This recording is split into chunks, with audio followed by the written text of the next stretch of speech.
لبيك اللهم لبيك لبيك لا شريك لك لبيك إن الحمد والنعمة لك والملك لا شريك لك। মুসলিম উম্মার দ্বিতীয় বৃহৎ ধর্মীয় উৎসব হচ্ছে ঈদ উল আজহা। সৌদি আরব সহ বিশ্বের অন্যান্য দেশের সাথে ইউকেতেও 16 জুন উদযাপিত হয় ঈদ উল আজহা।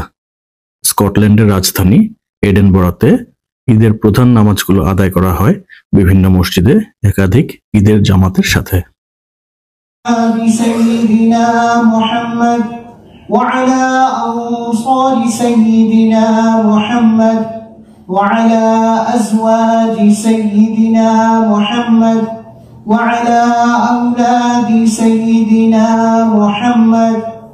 নামাজ শেষে কোলাকুলির মাধ্যমে একে অপরকে ঈদের শুভেচ্ছা বিনিময় করে।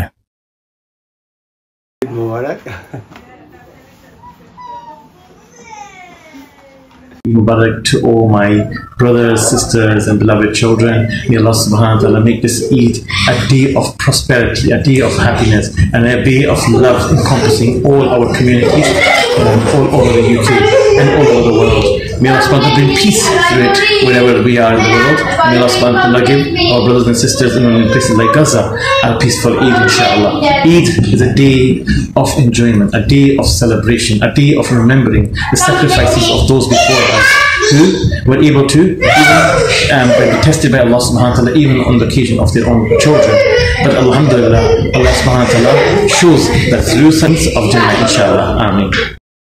বিভিন্ন ধরনের মজাদার খাবারের আয়োজনের সাথে ঈদের আনন্দকে সবাই নিজেদের মধ্যে এই দিনটিতে ভাগাভাগি করে নেয়। মোহিত হোসেন, এডেনবরা, বাংলাদেশি কমিউনিটি নিউজ।